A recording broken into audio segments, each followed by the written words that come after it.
This video tells a fictional story meant to inspire empathy. None of its details reflect real events or scientific facts. And now, let the story begin. The African sun pressed down relentlessly on the red earth of the Kivuli Wildlife Sanctuary, just outside Nairobi. By midday, the heat shimmered above the ground, and the air itself seemed to hold its breath. Inside the sanctuary's elephant orphanage, young calves moved slowly beneath the shade structures, their keepers guiding them gently from water troughs to resting areas. This place was built for second chances. Here lived elephants who had lost their mothers to drought, human conflict, or the silent cruelty of illegal hunting. Many arrived frightened, malnourished, and confused. Over time, most learned to trust again. They gained weight. They learned routines. They found comfort in the presence of others like them. But not all wounds responded to care. At the far edge of the compound, separated from the others by a carefully reinforced enclosure, lay a calf whose story weighed heavily on everyone who passed his pen. His name was Cato. Barely 3 weeks old, Cato was the smallest elephant the sanctuary had taken in that year. His body was curled tightly against the corner of his shelter, as if he were trying to disappear into the earth beneath him. His skin, meant to be round and firm with baby fat, hung loosely over fragile bones. His eyes were closed. They would never open again. A severe infection had destroyed his vision before he ever arrived at the sanctuary. Thick residue still clung to the folds of skin around his eyes, and even after days of treatment, the damage was irreversible. The veterinary team had saved his life, but they could not give him sight. For an elephant, blindness was more than a disability. It was a sentence that often ended in isolation or death. Dr. Elias Mwangi, the sanctuary's senior veterinarian, stood quietly outside the enclosure, his hands resting on the cool metal railing. He had faced broken limbs, gunshot wounds, and infections that ravaged entire herds. Yet Cato unsettled him in a way no other case ever had. The calf had been found wandering alone beside the body of his mother, her massive frame collapsed into the dust. Rangers believed she had been killed during a night raid, targeted for her tusks. Cato had likely stayed beside her for hours, calling out into a darkness he could not see, waiting for a response that never came. By the time help arrived, he was dehydrated, weak, and already losing his sight. The physical injuries were severe. But it was Cato's silence that troubled Dr. Mwangi most. He did not cry out like other calves. He did not reach for touch. When caretakers approached with bottles of specially formulated milk, Cato turned his head away. The scent of food barely stirred him. Hay placed near his resting spot remained untouched. Sounds of other elephants nearby, splashing or rumbling softly, drew no reaction. It was as if the world had ended for him the moment his mother disappeared. Naomi Kilonzo, the head elephant keeper, knelt beside the enclosure, her voice barely above a whisper, as she spoke to Dr. Mwangi. "I've never seen one shut down like this," she said. "He's still breathing. His heart is strong, but he's not here anymore." They had tried everything. Recordings of elephant mothers calling their young played softly through speakers at night. A calm, older female elephant had been brought nearby, her presence meant to offer comfort. A playful year-old calf had been allowed within scent range, hoping curiosity might awaken something inside him. Nothing worked. Cato remained curled inward, shrinking day by day. Twice, the medical team had attempted tube feeding. Both times, the stress sent his heart rate soaring, his breathing turning dangerously shallow. They stopped, fearing that the intervention meant to save him would push him over the edge. Every chart told the same story: weight loss, dehydration, declining responsiveness. Late that afternoon, the sanctuary's leadership gathered in a small conference room. The air felt heavier there than outside under the sun. Reports lay spread across the table, each page confirming what no one wanted to say aloud. Finally, Helen Barrett, the operations director, broke the silence. When an animal shows no will to continue, she said gently. No one argued. They all knew what that meant. Yet Dr. Mwangi did not speak. He stared at the window, at the distant shape of the enclosure where Cato lay. He remembered placing his hand against the calf's chest earlier that day. The heartbeat had been steady, strong, and when a keeper dropped a metal tool nearby, Cato's ears had shifted, just slightly. There was awareness there, something alive. Give me time, Dr. Mwangi finally said. 2 weeks. Faces turned toward him in surprise. I don't know how, he continued. And I don't know what it will look like. But I believe he's still fighting somewhere inside. If we end this now, we'll never know. Reluctantly, the team agreed. Cato was given 14 more days. As the meeting ended, Dr. Mwangi remained behind, alone with his thoughts. He had asked for time without having a plan. He had made a promise without knowing how to keep it. But deep inside, a quiet certainty stirred. Cato's story was not finished yet, and somewhere beyond the elephant enclosure, a second broken soul was waiting. That evening, long after the elephant keepers had finished their rounds, Elias Mwangi walked past the far end of the sanctuary grounds, where a small domestic animal shelter shared a boundary fence with the orphanage. The two facilities rarely felt connected, yet tonight something pulled him in that direction. He could not explain it. The shelter was quiet at this hour. Most of the dogs had already been fed and settled for the night. The air smelled faintly of disinfectant and warm earth, and the low hum of insects filled the spaces between distant barks. Ruth Nyoroge, the shelter coordinator, greeted him with a tired smile. You're here late, doctor, she said. I needed to clear my head, he replied. Then, after a pause, you mentioned a dog yesterday, one that wasn't doing well. Ruth nodded and motioned for him to follow. They stopped in front of a kennel set slightly apart from the others. Inside, on a folded blanket, lay a large black Labrador. His coat was smooth and glossy, despite the weeks he had spent in the shelter. His body was still, yet alert, as if he were listening for something that never arrived. The dog lifted his head when they approached. His eyes were dark and thoughtful, carrying a weight that felt strangely familiar. This is Bako, Ruth said softly. Bako did not bark. He did not rush the gate. His tail moved once, slow and cautious, then stilled again.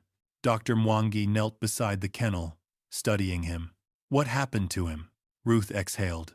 His owner was Samuel Kiprono, a wildlife scout from the Mara. 8 years together. They were inseparable. She explained how Samuel had been killed during a confrontation with predators threatening livestock during the dry season. Bako had stayed beside his body until help arrived. When Samuel's family brought the dog to the shelter, they hoped time would heal him. It hadn't. He eats only if we sit with him, Ruth continued. He doesn't play, doesn't sleep much, just waits. Dr. Mwangi watched as Bako lowered his head back onto his paws, his gaze fixed on the empty space beyond the kennel wall. The resemblance struck him with quiet force. 2 beings, 2 losses, 2 hearts, folded inward by grief. Bako was healthy by every physical measure.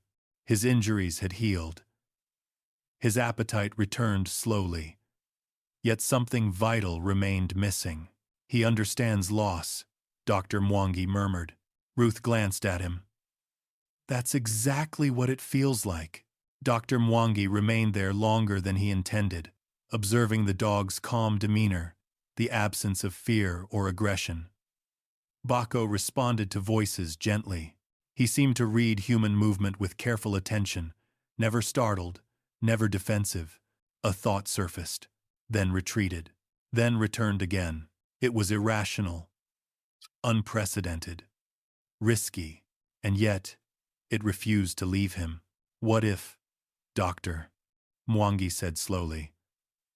Ruth frowned slightly. What do you mean? He didn't answer right away. Images overlapped in his mind. A blind elephant calf curled into himself. A loyal dog waiting for someone who would never return. Two creatures receiving care, but not connection. What if healing doesn't come from medicine? He finally said. But from presence. Ruth studied him carefully.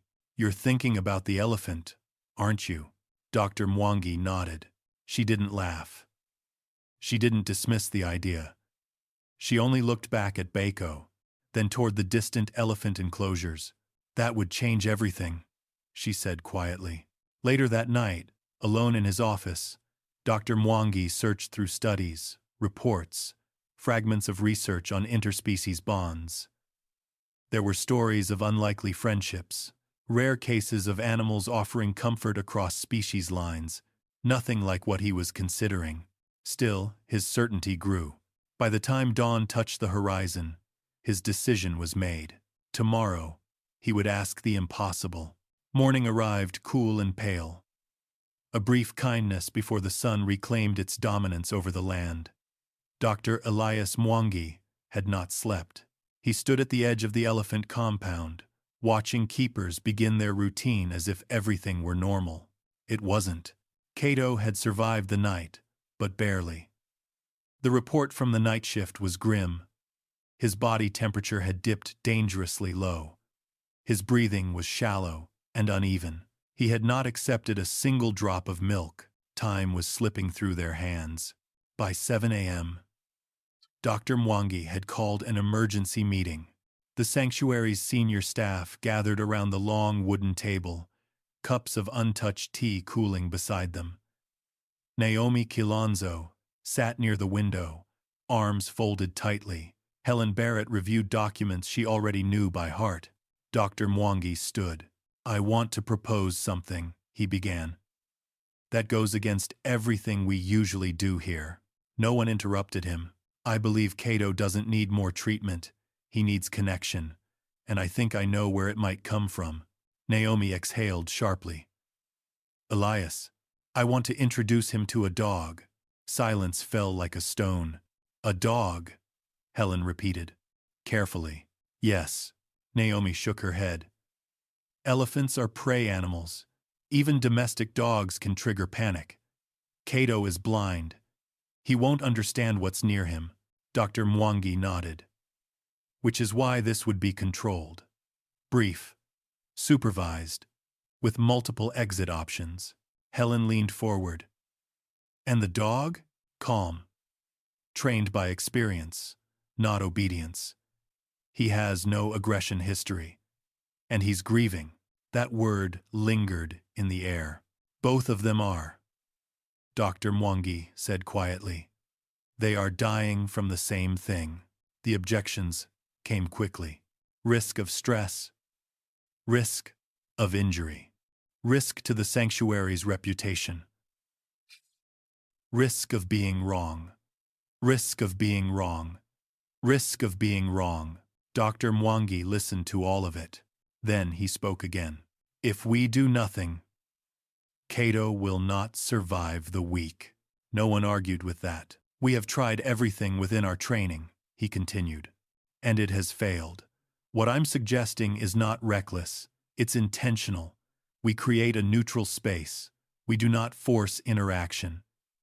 If either animal shows distress, we stop immediately. Naomi rubbed her eyes. And if it works? Dr. Mwangi didn't answer right away. Then we learned something, he said. About healing. About animals. About grief. The room stayed quiet for a long time. Finally, Helen nodded once. One session. No more than an hour. Relief and fear twisted together in Dr. Mwangi's chest. Preparations began immediately. A small observation room near the veterinary clinic was cleared of equipment. Cameras were installed. Emergency barriers were positioned. Keepers rehearsed separation procedures until they could perform them without thinking. Meanwhile, Naomi prepared Cato for transport. The calf did not resist as they lifted him. His body was light in her arms, far too light for an elephant. His trunk hung limp, brushing against her sleeve. "I'm sorry," she whispered, though she wasn't sure why. Dr. Mwangi walked to the shelter himself to collect Bako. The dog rose calmly when the kennel opened. His ears were alert, his posture steady. He did not pull on the lead or hesitate. It was as if he understood that something important awaited him. The observation room felt smaller than expected when they arrived. Bako entered first. He sniffed the floor, the walls, the air. His movements were slow, deliberate. After a few minutes, he lay down near the center of the room, facing sideways rather than toward the door. He waited. When Naomi carried Kato inside, the atmosphere shifted instantly. Bako's body relaxed further. His tail moved once, barely visible. He did not approach. He did not stare. Kato was placed on a soft mat in the far corner. He curled inward immediately. His trunk tucked beneath his chest. Ears flattened. His breathing quickened. No one spoke. Seconds stretched. Then, without moving from his place, Bako made a sound. Low, gentle, almost musical. Not a bark, not a whine. Something meant to soothe. Kato's ears twitched. Dr. Mwangi felt his chest tighten. For the first time since arriving at the sanctuary, Kato responded to something in the world around him, and no one in the room dared to breathe. The room held its breath. Bako remained where he was, his body stretched along the floor, his head resting between his paws. The low sound continued to flow from his chest, steady and unhurried, like a rhythm meant to anchor the space itself. Kato did not move. At first, then his ears shifted again, slightly more this time, angling toward the sound. The shallow gasps softened into something closer to rhythm. No one spoke. No one moved. Dr. Elias Mwangi watched the monitors, then the calf, then the dog. He had expected fear, panic, withdrawal. Instead, something else was happening. Bako inched forward. Not directly. He moved in a wide curve, sliding across the floor with careful precision. Each step was preceded by a soft sound, a gentle warning that announced his presence before it arrived. Kato flinched when the vibrations reached him, but he did not recoil. He did not retreat further into the corner. His trunk lifted slightly, testing the air. Scent, sound, something unfamiliar, but not threatening. When Bako reached a point several feet away, he stopped. He lay down again, positioning his body parallel to Kato's, facing the same direction. It was not an accident. Direct eye contact, Dr. Mwangi knew, could feel like a challenge. Parallel positioning communicated something entirely different. Companionship. Minutes passed. The sound from Bako's chest never stopped. Slowly, almost imperceptibly, Kato's posture changed. His tightly coiled body loosened. His trunk slid free from beneath his chest and rested against the mat. A breath escaped Naomi's lips before she could stop it. The breakthrough came without ceremony. Bako extended one paw forward. He did not reach for Kato. He simply placed it within the calf's possible reach, then stilled completely. An offering. Kato's trunk lifted, hesitated, then moved forward in a trembling arc. The tip brushed the air, once, twice, and then it touched fur. The contact was so light it barely registered, but it was enough. Kato froze. So did Bako. For long seconds, neither animal moved. The room seemed to exist outside of time. Then Bako shifted his paw slightly, applying the faintest pressure. Not a pull, not a push. A response. Kato's trunk tightened gently around the edge of the paw. Dr. Mwangi felt tears blur his vision. This calf had resisted every form of touch for days. human hands, caretaker voices, even the presence of other elephants. Yet here he was, reaching for a dog. The sound from Bako's chest changed, deepening into something warmer. Cato leaned into it, his breathing now fully steady. For nearly an hour, they remained like that. When Bako needed to move, he announced it with sound first. Cato tracked the shift, adjusting without fear. When Naomi quietly repositioned herself, Cato startled, then settled again when Bako's rhythm remained unchanged. The dog had become an anchor. As the session drew to a close, Bako did something remarkable. Rather than standing abruptly or turning away, he slowly withdrew his paw, maintaining his gentle sound until the space between them returned. Cato did not panic. He remained relaxed.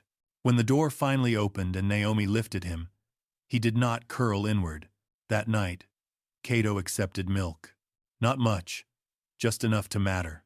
It was the first choice he had made since losing his mother, and it changed everything. The second session began at the same hour the following morning. Nothing was rushed. Bako entered the observation room first, just as he had the day before. He paused at the threshold, sniffed the air, then walked to the same spot he had chosen previously. He lay down, body angled sideways, head lifted. The sound came next. Low, familiar, steady. When Cato was carried in, his body tensed briefly. His breathing quickened for a moment, then slowed as the sound reached him. His ears shifted forward almost immediately. Naomi froze. "That's new," she whispered. For the first time, Cato recognized where he was. He did not curl fully inward. His trunk rested loosely against the mat. When Bako adjusted his position, Cato tracked the movement with sound alone, his head turning slightly. Recognition had taken root. Over the next days, the sessions became routine, always supervised, always controlled, and always transformative. Bako never rushed. He never forced proximity. He let Cato decide the distance, the pace, the contact. Sometimes they touched, sometimes they didn't. Yet even in silence, the connection remained. On the fourth day, Cato stood. It was brief and unsteady, his legs trembling as he pushed himself upright. Naomi gasped, instinctively stepping forward, but Dr. Mwangi raised a hand. Bako responded before any human could. He shifted closer, not touching, just placing his body where Cato could sense him. Cato swayed, then steadied himself. When he sat back down, he did so calmly. The room erupted into quiet disbelief. Later that evening, Cato drank nearly half a bottle of milk. The charts began to change. Weight stabilized, hydration improved, body temperature normalized. But it was his behavior that astonished the staff most. Cato began to vocalize. Soft chirps at first, almost tentative. Sounds Naomi had never heard from him before. They appeared only during sessions with Bako, always in response to the dog's presence. "It's a conversation," Dr. Mwangi said quietly. By the end of the second week, the observation room no longer felt like a clinic. It felt like a shared space. Bako introduced small changes. A gentle nudge of a toy. A shift in posture that invited curiosity. Cato responded with careful exploration, his trunk investigating textures, shapes, movement. Each interaction added another thread to the fragile web of trust forming between them. Then came the moment that silenced every remaining skeptic. Bako entered the room carrying something new. A bowl. He placed it gently on the floor, then sat beside it. When Cato was brought in, Bako made a soft sound and moved his body slightly, positioning himself between the calf and the bowl. Cato extended his trunk. It brushed Bako's shoulder. The dog shifted again, sound guiding movement. Slowly, carefully, Cato followed. His trunk found the rim of the bowl. Milk. He drank. Not a few sips, nearly all of it. No one spoke. No one moved. Tears slid freely down faces hardened by years of loss and restraint. Bako had become a guide, and Kato had chosen life. By the third week, no one at Kivuli Wildlife Sanctuary referred to the sessions as experiments anymore. They were simply part of the day. Each morning, Bako arrived first, padding into the room with the same quiet confidence. He announced himself with a soft sound that had become unmistakable. It was not loud, yet Kato always heard it. The calf no longer needed to be carried. With Naomi guiding his steps, Kato walked slowly into the room, his trunk lifting slightly as soon as Bako's voice filled the space. His movements were cautious, but deliberate, guided by sound rather than sight. What had once been survival had become orientation. Bako's role evolved naturally. He learned to stand at consistent positions, always to Kato's left during feeding, always near the water source during rest. Kato learned it. When Bako shifted, Kato followed. When the dog paused, the calf paused too. Their movements synchronized, a silent agreement unfolding day by day. Outside the observation room, life at the sanctuary adjusted. Special pathways were built inside Kato's enclosure. Textured ground marked corners. Water created familiar echoes. Bako learned these changes quickly, incorporating them into his guidance without hesitation. Soon, Kato no longer froze when caretakers approached. He listened. He waited. And when Bako remained calm, so did he. At night, something unexpected happened. Kato slept. Not fitfully, not in short bursts. Deep, unbroken sleep. When Bako was allowed to stay nearby, Kato's restless movements ceased almost entirely. His breathing remained steady. His body relaxed fully for the first time since his rescue. Dr. Mwangi watched the footage again and again. The conclusion was unavoidable. This was not coincidence. This was regulation. Bako adjusted himself to Kato's emotional state with uncanny precision. On anxious days, he stayed close, vocalizing more frequently. On playful days, he encouraged movement and exploration. He was not reacting. He was attuning. As Kato's strength returned, his personality surfaced. Curiosity replaced withdrawal. His trunk explored textures eagerly. He tested boundaries, bumping into padded barriers and learning their limits. Occasionally, he made low, playful sounds that sent Bako's tail wagging. The bond reshaped both of them. Bako's earlier sadness faded. His posture lifted. His eyes brightened. He moved with purpose again. For the first time since losing his human, Bako had someone who needed him. And for the first time since losing his mother, Kato had someone who stayed.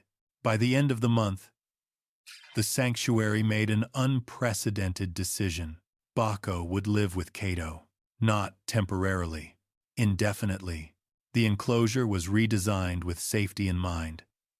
Elevated paths, soft barriers, clear sound cues.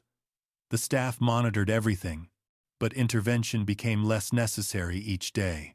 Together, they navigated the space as if they had always belonged there. Kato no longer walked blindly. He walked with trust. At first, the story stayed within the fences of Kivuli. Keepers spoke about it in hushed tones during breaks. Veterinarians from nearby reserves stopped by under the pretense of routine visits, lingering longer than necessary outside Kato's enclosure. No one wanted to turn a fragile miracle into a spectacle. But footage has a way of traveling. A short clip, captured during a routine monitoring session, showed Bako standing perfectly still, while Kato navigated toward a water source using sound alone. The moment was quiet, ordinary even, and yet it carried weight. Within days, messages arrived. Researchers, wildlife organizations, animal behaviorists who had spent decades studying trauma, attachment, and recovery. They asked careful questions. They requested data. They wanted to understand what was happening inside that enclosure. Dr. Elias Mwangi was cautious. "This isn't a performance," he reminded his team. "It's a life." Still, he understood the responsibility. What was unfolding between Cato and Bako challenged long-held assumptions. Trauma in animals was often treated as a physical condition. Loss was addressed through routine and structure. Emotional healing, especially across species, remained poorly understood. Now there was evidence. Dr. Marianne Cole, an animal psychologist from the United Kingdom, arrived quietly one morning. Notebook tucked under her arm. She did not bring cameras. She did not speak much. She observed. For 3 days, she watched how Bako adjusted his distance based on Cato's breathing. How Cato's trunk movements changed depending on the pitch of Bako's sounds. How neither animal displayed stress signals in the other's presence. "This," she said finally, "is emotional co-regulation." The term spread quickly. Empathy. Mirroring. Attachment beyond species boundaries. Researchers documented sleep cycles, stress hormone levels, feeding patterns. The data aligned with what the staff already felt in their bones. Cato was not just surviving, he was thriving. Media interest followed, cautiously at first. Dr. Mwangi agreed to limited documentation, prioritizing the animals above all else. The footage released was simple. No dramatic music. No narration, just presence. Viewers around the world responded with disbelief, then quiet awe. Messages poured in. Donations increased. Conservation efforts gained momentum. Yet within the enclosure, none of that mattered. Bako and Cato remained unchanged by a tension they could not see. They focused on each other. As weeks turned into months, Cato grew rapidly. His once fragile body filled out. His steps became confident. His memory of space sharpened. He learned the shape of his world through repetition and trust. Bako adapted seamlessly. As Cato's reach extended, Bako adjusted his position. As the elephant's strength grew, the dog learned new signals, always one step ahead, always attentive. The staff began to joke, gently, that Bako was the most dedicated guide they had ever known. Dr. Mwangi did not laugh. He watched, and he learned. Elephants do not grow quietly. By the time Cato reached his first year, the difference was unmistakable. His legs thickened, his shoulders broadened, his movements carried weight and momentum that could no longer be ignored. What had once been a fragile calf now occupied space. With growth came questions. Traditional sanctuary protocols were built around one expectation. Orphaned elephants would eventually be integrated into a herd. Social learning, herd structure, and eventual release into protected wilderness formed the backbone of long-term care. Cato fit none of those assumptions. Blindness changed everything. Dependence complicated it further, and Bako stood at the center of every discussion. Meetings resumed. Not with panic this time, but with gravity. Cato cannot be released, Naomi said gently during one such meeting. Not alone, Helen nodded. And separating him from Bako would undo everything we've built. The reality settled heavily over the room. They were no longer managing a case. They were responsible for a future. Dr. Mwangi reached out to colleagues across continents, research facilities, ethical sanctuaries, organizations equipped to handle elephants with special needs. Responses arrived quickly. Offers followed. Some proposed state-of-the-art enclosures. Others suggested retirement reserves with human guides instead of canine ones. None felt right. Cato did not respond to humans the way he responded to Bako. His trust was specific, earned, singular. Eventually, one name surfaced repeatedly: the Ambura Elephant Research Reserve. Located in a protected corridor, the reserve had spent decades studying elephant cognition, communication, and social structure. More importantly, they were willing to adapt rather than impose. Their proposal was careful and thorough: a dedicated enclosure, controlled interaction with wild herds at a distance, ongoing research, lifelong partnership for both animals. The transition would take months. Baco was introduced gradually to the new sounds and scents. Cato experienced recordings of the terrain. Every change was layered slowly, respecting the fragile architecture of trust they had built. On the day of departure, the sanctuary staff gathered quietly. There were no speeches, no ceremony. Naomi rested her hand against Cato's shoulder. Baco led the way up the transport ramp, pausing only once to make sure Cato followed. He did. Together, Umbura greeted them with space.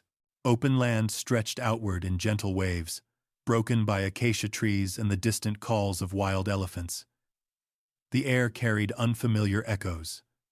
Insects hummed differently here. The ground felt different beneath Cato's feet. He hesitated at first. Baco did not. He stepped forward, then paused, letting sound lead. Cato followed, his trunk lifting, memorizing each vibration, each shift in texture. The new enclosure had been designed around them. Raised edges guided Cato along safe paths. Water sources were marked by sound. Subtle changes in ground texture mapped the space more clearly than sight ever could. Baco learned the layout within days. Cato learned it within weeks. Their days settled into rhythm. Mornings began with exploration. Cato traced the perimeter, his memory growing stronger with each circuit. Baco positioned himself at landmarks, using sound to signal turns and boundaries. Afternoons brought rest. They lay side by side beneath shade trees. Baco's head rested against Cato's leg. The elephant's breathing slowed. The dog slept. At night, the sounds of wild herds drifted closer. Cato listened. Sometimes he rumbled softly, responding to voices he could not see but somehow understood.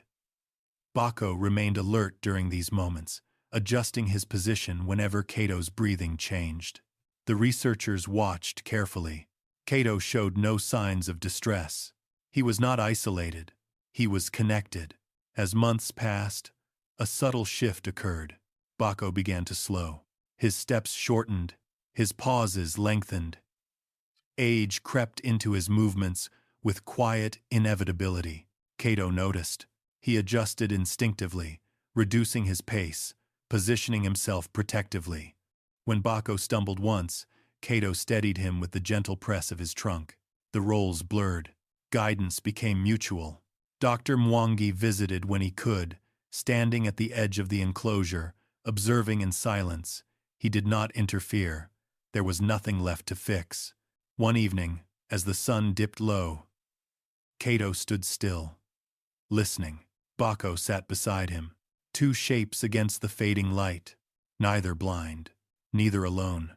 Time did what it always does. Quietly, steadily, it reshaped everything. Baco aged with dignity. His once fluid movements grew deliberate. His hearing remained sharp, but his steps no longer carried the same confidence across uneven ground. Cato noticed long before anyone else did. Where Baco once led without hesitation, he now paused. Where he once positioned himself instinctively, he occasionally misjudged distance. Small changes, almost invisible to human eyes, but not to an elephant who had learned the world through attention. Cato adapted without instruction. He slowed his pace. He shortened his stride. Their roles shifted, not abruptly, but naturally. When Baco's vision began to fade, the symmetry of their bond revealed itself fully. The dog who had once been eyes became memory. The elephant who had once followed became guide. Cato developed new vocalizations, low and precise, sounds Baco learned to track with unwavering focus. Where Baco once mapped the terrain, Cato now marked it with presence, standing at key points, waiting patiently until his companion caught up. They moved together as they always had, different, but unchanged. Visitors to Ambura often stopped in silence when they saw them. A massive elephant adjusting his pace to match a slowing dog. A gentle nudge when footing grew uncertain. A pause whenever one lagged behind. No commands. No tools. No training. Only trust. When Baco reached his final years, his world had grown smaller, but never empty. He slept beside Cato's massive form, wrapped in warmth and familiar sound. His days were calm, his nights peaceful, and when the end finally came, it did not arrive alone. Cato stood beside him, still, present, as Baco had always been. The researchers recorded data. The sanctuary documented findings. Studies were published. The case became cited, analyzed, and debated. But the truth was simpler than any conclusion. Two broken beings found each other, and in doing so, they healed. This story is not only about an elephant and a dog, it is about how healing often begins in places science cannot reach. Cato did not recover because of stronger medicine or better equipment, but because he felt safe enough to stay. Baco did not find peace through time alone, but through purpose. Together, they showed that connection can cross every boundary we assume is fixed. They proved that loss does not erase the ability to love, and that trauma does not mean the end of growth. As their roles changed, neither resisted. When one weakened, the other adjusted. When guidance shifted, trust remained. Their bond reminds us that family is not defined by origin, but by care given freely and consistently. And sometimes, the most powerful form of healing is simply being there, staying present, and choosing not to walk away when another soul needs you most.